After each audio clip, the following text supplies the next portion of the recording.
8월 31일 목요일 하나님께서 우리에게 주신 말씀 사도행전 28장 23절에서 31절까지 말씀입니다.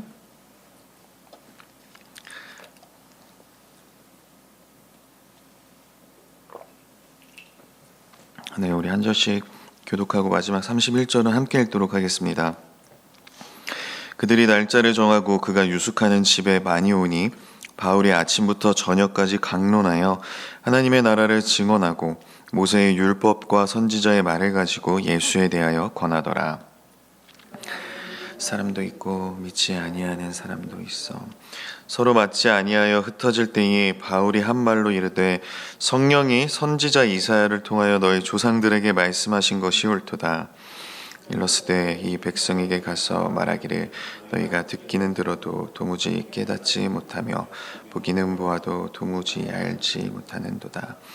이 백성들의 마음이 우둔하여져서 그 귀로는 둔하게 듣고 그 눈은 감았으니 이는 눈으로 보고 귀로 듣고 마음으로 깨달아 돌아오면 내가 고쳐줄까 함이라 하였으니 하나님의 구원이 이방인에게로 보내어진 줄 알라. 그들은 그것을 들으리라 하더라. 바울이 온 이틀을 자기 셋집에 머물면서 자기에게 오는 사람을 다 영접하고 하나님의 나라를 전파하며 주 예수 그리스도에 관한 모든 것을 담대하게 거침없이 가르치더라. 아멘. 네, 이 새벽 주님 전에 나오신 여러분 한 분 한 분에게 또 온라인으로 함께 하시는 모든 성도님들에게 주님의 은혜와 평강이 가득하기를 주님의 이름으로 축복합니다. 오늘은 바르게 또 거침없이 계속 전파할 복음이라는 제목으로 여러분들과 함께 말씀을 나누고자 합니다. 어느덧 8월의 마지막 날입니다. 이제 이 사도행전을 마무리하게 되는데요.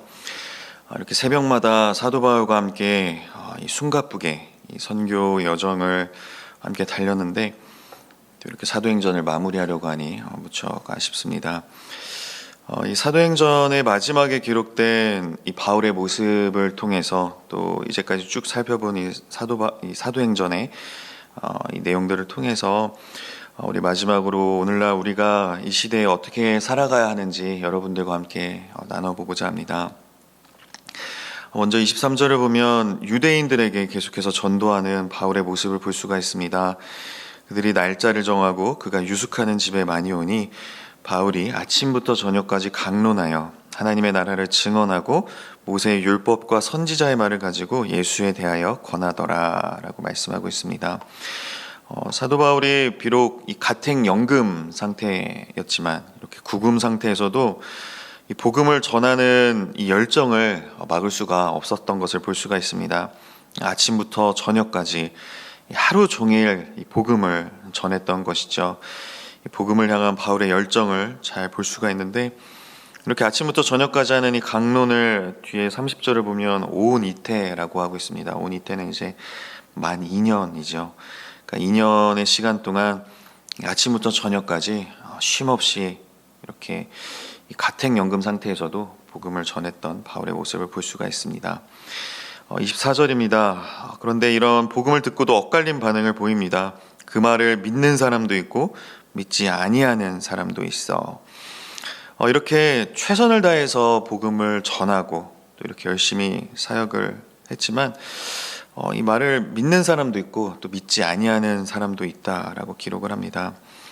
정말 이 주님이 말씀하신 이 로마까지 정말 열심히 사역하며 이렇게 달려왔는데 이 상황은 여전하죠. 이 유대인들의 전도를 위해서 그렇게 애를 썼지만 이렇게 큰 성과가 없는 것을 볼 수가 있습니다. 하지만 이 사도 바울의 모습을 보면 이렇게 자신이 기대했던 대로 또 생각하고 예상했던 대로의 그 열매가 없다 할지라도 낙심하거나 또 포기하는 그런 모습을 찾아볼 수는 없습니다. 사도 바울은 이사야 말씀에 대해서 이야기를 합니다. 서로 맞지 아니하여 흩어질 때에 바울이 한 말로 이르되 성령이 선지자 이사야를 통하여 너희 조상들에게 말씀하신 것이 옳도다. 이렇게 열심히 복음을 아침부터 저녁까지 열심히 전했지만 믿지 아니하며 흩어지는 서로 맞지 않는 그런 유대인들의 모습을 보면서 사도 바울은 이사야 말씀을 이야기합니다. 그리고 26절, 27절에 그 이사야 말씀을 인용하고 있습니다. 일러스되 이 백성에게 가서 말하기를 너희가 듣기는 들어도 도무지 깨닫지 못하며 보기는 보아도 도무지 알지 못하는도다. 이렇게 우둔하고 완고한 영적 상태에 대해서 하나님은 이사야를 통해서 말씀을 하셨었는데, 그 선조들이나 지금 이 후손들이나 똑같은 모습을 보여주고 있음을 사도 바울은 이렇게 질책하고 있습니다. 27절에서 계속해서 이사야 말씀을 인용합니다. 이 백성들의 마음이 우둔하여져서 그 귀로는 둔하게 듣고 그 눈은 감았으니 이는 눈으로 보고 귀로 듣고 마음으로 깨달아 돌아오면 내가 고쳐줄까 함이라 하였으니. 그러니까 26절에 듣기는 들어도 깨닫지 못하고 보기는 보아도 도무지 알지 못한다라고 말씀하면서 27절에 이제 마음에 대해서도 이야기를 하고 있죠. 그러니까 이 눈과 귀뿐만이 아니라 이 마음까지도 하나님께로 온전히 향해야 한다라는 것입니다. 근데 이제 사도 바울은 개탄하는 것이죠. 선조들도 그랬는데 오늘날 그 후손들인 유대인들이 여전히 동일한 모습을 보여주고 있는 것입니다. 그래서 사도 바울은 이렇게 결론을 내립니다. 28절입니다. 그런즉 하나님의 이 구원이 이방인에게로 보내어진 줄 알라. 그들은 그것을 들으리라 하더라. 유대인들은 듣지 않았지만 이방인들은 들을 것이다 라고 이야기를 합니다. 이 유대인들의 이 복음 거부가 이방인들에게는 이 복음을 영접할 수 있는, 즉 이 구원의 기회를 제공한다라는 것입니다. 이 사도 바울은 이 복음 전파의 열매가 없음에 낙심하거나 또 이렇게 실망한 것이 아니라 이 가운데에서 하나님의 그 뜻과 섭리를 발견한 것입니다. 이 복음이 이방인들에게로 흘러가야 하는 것을 이제 깨닫게 된 것이죠. 30절입니다. 바울이 온 이태를 자기 셋집에 머물면서 자기에게 오는 사람을 다 영접하고, 아까 말씀드렸듯이 여기서 온 이태, 이거는 만 2년을 뜻합니다. 기록을 보면 이제 AD 60년에서 62년 정도로 이제 보고 있는데요. 여기서 이제 사도 바울이 셋집에 머물렀다라고 기록을 하고 있습니다. 이 가택연금 상태이지만 이런 일정한 비용을 지불해야 했던 것으로 보이는데요. 사도 바울이 이 옥중 서신이라고 하죠. 이 구금 상태에서 썼던 네 가지 서신, 에베소서, 빌립보서, 또 골로새서, 또 빌레몬서, 이 네 개의 책을 보면 이렇게 가택연금 상태에 있는 사도 바울을 또 돕는, 또 이렇게 옥바라지하는 동역자들이 많이 있었음을 볼 수가 있습니다. 아마도 그들이 이런 비용을 지불하며 사도 바울을 이렇게 돌보지 않았을까 합니다. 결국 사도 바울은 이 가이사랴에서 2년 동안 구금되고 또 로마에서 또 2년 동안 구금되어 있죠. 하지만 사도 바울이 이렇게 비록 갇힌 자였지만, 비록 이런 사도 바울은 갇힌 자였지만 이 복음은 갇혀 있지 않고 계속해서 자유롭게 복음이 전파된 것을 또 우리는 볼 수가 있습니다. 마지막 31절입니다. 사도행전은 이제 이렇게 마무리를 합니다. 하나님의 나라를 전파하며 주 예수 그리스도에 관한 모든 것을 담대하게 또 거침없이 가르치더라 라고 이제 말씀하면서 사도행전은 마무리가 되고 있습니다. 이렇게 몇 달 동안 이제 사도행전을 살펴보고 또 오늘 본문을 통해서 이 마지막 사도 바울의 모습을 보면서 오늘날 우리가 어떻게 살아야 하는가, 이 사도 바울과 같이 우리도 이 사명을 끝까지 붙들고 또 순종하며 그 사명을 완수하는 삶을 살아야 한다라는 것입니다. 사도행전 23장 11절을 보면 주님께서 사도 바울을 찾아오셔서 네가 예루살렘에서 한 것처럼 로마에 가서도 복음을 증언해야 한다라고 말씀을 하셨죠. 사도 바울은 그 주님의 부르심, 그 주님의 말씀을 붙들고 주님이 맡겨주신 그 사명 하나로 여기까지, 로마까지 온 것이죠. 이곳 로마에 오기까지 얼마나 많은 우여곡절이 있었습니까? 풍랑을 만나서 배가 파선하고 또 독사에도 물리는 등 죽을 고비도 아주 여러 번 넘기게 되었죠. 이러한 여정을 보면 우리가 분명하게 알 수 있는 것은 하나님께서 이 사명자를 지키신다라는 것입니다. 이 맡겨주신 사명을 붙들고 달려가는 사람과 하나님은 동행을 하신다라는 것이죠. 왜 그렇습니까? 그것이 우리의 일이 아니라 하나님의 일이기 때문입니다.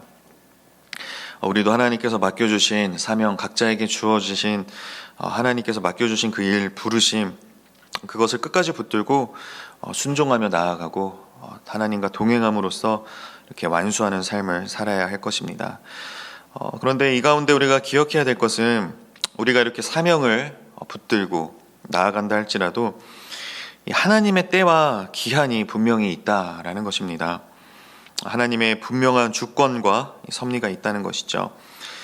이 회심하기 전에 사도 바울을 보면 이 바리새인 중에 바리새인이요 또 민족주의자였습니다. 자신의 동족을 정말 많이 사랑하죠.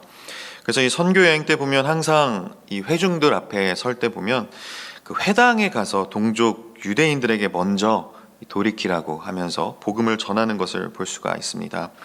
이 동족 유대인들을 향해 정말 목이 터져라 이렇게 복음을 외치죠. 하지만 이 사도 바울이 원하고 또 기대했던 그런 유대인 가운데의 열매는 별로 없었습니다. 결국에 내린 결론은 아까도 읽었던 28절 말씀처럼 그런즉 하나님의 이 구원이 이방인에게로 보내어진 줄 알라. 그들은 그것을 들으리라 하더라. 결국 이방인을 구원하시고자 하는 그 하나님의 뜻과 섭리를 사도 바울은 깨닫게 된 것입니다. 또 거기에 또 순종하는 바울의 모습을 볼 수가 있죠. 자신이 사랑하는 동족 유대인을 구원하기 위해서 계속해서 하나님께 강요하거나 또 자신의 뜻대로 이렇게 해나가는 것이 아니라 이렇게 하나님의 뜻을 깨닫고 섭리를 깨달은 사도 바울은 이 구원이 이방인에게로 흘러가는구나, 하나님께서 이방인들을 다 구원하기를 원하시는 거나 깨닫고 거기에 순종하고 사명을 계속해서 수행해 나가는 것을 볼 수가 있습니다. 그렇기 때문에 우리도 이러한 사도 바울의 모습을 통해서 우리 역시 계속해서 또 끝까지 포기하지 말고 복음을 전해야 함을 또 볼 수가 있습니다. 이 사도 바울이 이 때를 얻든지 못 얻든지 계속 전파했던 것처럼, 그리고 자신은 유대인을 위했지만 하나님의 뜻이 이방인으로 향하는 것을 보면서 하나님의 그 뜻과 기한에 모든 것을 다 맡기고 계속해서 유대인이건 이방인이건 가릴 것 없이 복음을 전파하는 그런 사도 바울의 모습을 우리는 또 본받아야 할 것입니다. 우리는 하나님의 그 기한과 뜻, 또 하나님의 그 때를 알 수 없기 때문에 때를 얻든지 못 얻든지 계속해서 이 복음을 전해야 한다라는 것입니다. 예전에 어느 목사님께서 들려주신 이야기가 있는데, 그 목사님께서 이제 대학생 때 주님을 만나게 된 겁니다. 그래서 이제 주님을 영접하고 이 CCC 선교단체에 들어가서 이 구원의 감격, 이 기쁨을 견딜 수가 없어서 내가 이렇게 복음 나도 전하는 사역을 감당하겠다 하고 CCC 사역을 시작을 한 것입니다. 이렇게 대학생 때 주님을 만났으니 또 얼마나 뜨거웠겠습니까? 그래서 하루에 10명 이상 전도하지 않고는 내가 집에 돌아가지 않겠다. 캠퍼스에서 무조건 10명 매일매일 전도한다. 이렇게 하나님께 서원을 한 것입니다. 그래서 그 서원대로 매일매일 캠퍼스에서 하루에 10명씩 복음을 전하던 이 목사님께서 그날따라 어느 날은 그날따라 이 캠퍼스에 사람이 너무 없는 겁니다. 이 10명을 만나서 전해야 되는데 이 만날 사람이 없어서 계속 캠퍼스를 이렇게 배회하다가 이 불교 동아리 방을 앞을 지나는데 그 불교 동아리 방에서 이 목탁을 두드리는 소리가 들렸던 겁니다. 그래서 이 목사님께서는 어떻게든 10명을 채워야 되니까 그 불교 동아리 방으로 이제 들어가시게 된 것이죠. 그리고 들어가자마자 그냥 바로 복음을 전했던 것입니다. 그때 당시 그 안에 있던 분이 그 학교의 불교 동아리 회장이었는데 이 목사님이 이렇게 복음을 전하자 그 자리에서 이렇게 엉엉 울면서 주님을 영접했다는 이야기를 하셨습니다. 근데 이제 이 목사님은 내가 이렇게 복음을 전하니까 이 불교 동아리 회장까지 회심을 하나 이런 생각을 했었는데 나중에 이제 들어보니까 이 불교 동아리 회장을 하는 이 대학생 청년에게 정말 많은 사람들이 교회 가자고 예수를 믿으라고 이렇게 복음을 전했던 것입니다. 그래서 이 불교 동아리 회장이 나는 진짜 불심도 깊고 이렇게 동아리 회장도 맡을 정도로 이렇게 불자로서 열심히 살아가고 있는데 왜 이렇게 나한테 예수님을 믿으라고 하는 사람들이 많은 것인가, 이렇게 계속 번뇌를 하다가 이제 마지막으로 정말 한 번만 더 나에게 예수를 믿으라는 사람을 만나게 되면 그때는 정말 하나님이 살아계신가 보다, 뜻인가 보다 하고 회심을 하겠노라 결단을 하자마자 문이 벌컥 열리고 그 목사님이 이제 들어와서 복음을 전하신 겁니다. 이처럼 우리는 이 사람을 통해서 하나님이 어떻게 일을 하실지, 언제 이 사람을 회심하게 하실지 알 수가 없습니다. 계속 다른 사람들의 이 복음을 전하는 그 전도가 계속 쌓여서 어느 순간 그게 이제 임계점을 넘어가게 되면 이 사람이 회심을 하는 일들이 일어나게 되는 것이죠. 근데 우리는 이 사람이 지금 복음이 얼만큼 쌓였는지, 언제쯤 이 사람이 주님을 영접할지 알 수가 없습니다. 그거는 이제 하나님이 정하신 때와 기한이 있기 때문이죠. 그렇기 때문에 우리는 계속해서 지금 당장 내가 열매를 못 거둔다 할지라도 때를 얻든지 못 얻든지 사도 바울처럼 계속해서 복음의 씨를 뿌려야 한다라는 것이죠. 이 복음의 열매를 언제 거둘지 우리는 알 수가 없습니다. 하나님이 하실 일이기 때문이죠. 그렇기 때문에 우리도 이 사도 바울처럼 이렇게 눈앞에 열매가 보이지 않을지라도 기쁨으로 단을 거둘 그날을 기다리며 눈물로 씨를 뿌려야 한다라는 것입니다. 31절을 보면 하나님의 나라를 전파하며 주 예수 그리스도에 관한 모든 것을 담대하게 거침없이 가르치더라. 사도 바울은 자신이 처형당하기를 앞둔 그런 죄수의 신분이랄지라도, 비록 가택 연금된 상태이라 할지라도 담대하게 거침없이 복음을 전했습니다. 바울이 담대하고 거침없이 전했던 그 복음의 메시지가 오늘날 우리 입술을 통해서도 담대하게 또 거침없이 전파되기를 원합니다. 우리의 입술을 통해 선명하고 또 바르게 이 복음이 선포되어지기를 소망합니다. 갈라디아서 6장 9절입니다. 우리가 선을 행하되 낙심하지 말지니 포기하지 아니하면 때가 이름에 거두리라. 이 복음을 전하는 일이든 또 하나님께서 맡겨주신 그 사명을 감당하는 일이든 낙심하지 않고 또 포기하지 않음으로써 하나님의 때에 이런 풍성한 열매를 거두는 저와 여러분 모두가 다 되기를 소망합니다. 그렇게 하나님께 귀하게 쓰임받고 또 나중에 하나님께 잘했다 칭찬받고 큰 상급을 마음껏 누릴 수 있는 저와 여러분이 다 되기를 주님의 이름으로 축복합니다. 기도하겠습니다. 하나님 아버지 감사합니다. 이 사도행전 말씀을 통하여서 새벽마다 저희들이 이 시대를 살아가면서 이 사명, 또 복음 전파의 사명을 어떻게 감당해야 하는지 사도 바울의 모습을 통하여 또 깨닫고 또 결단하는 시간들을 허락하여 주시니 감사합니다.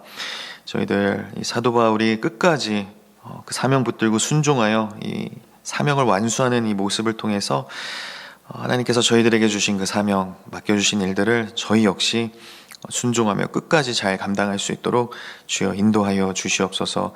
그 시간 가운데 여러 가지 박해와 핍박과 또 어려운 일들이 있겠지만 분명히 하나님께서 정하신 때와 또 기한과 또 뜻이 있음을 기억하며 좌절하거나 포기하지 않고 끝까지 사명을 감당하고 때를 얻든지 못 얻든지 눈물로 씨를 뿌릴 수 있는 저희들 모두가 다 될 수 있도록 주여 인도하여 주시옵소서.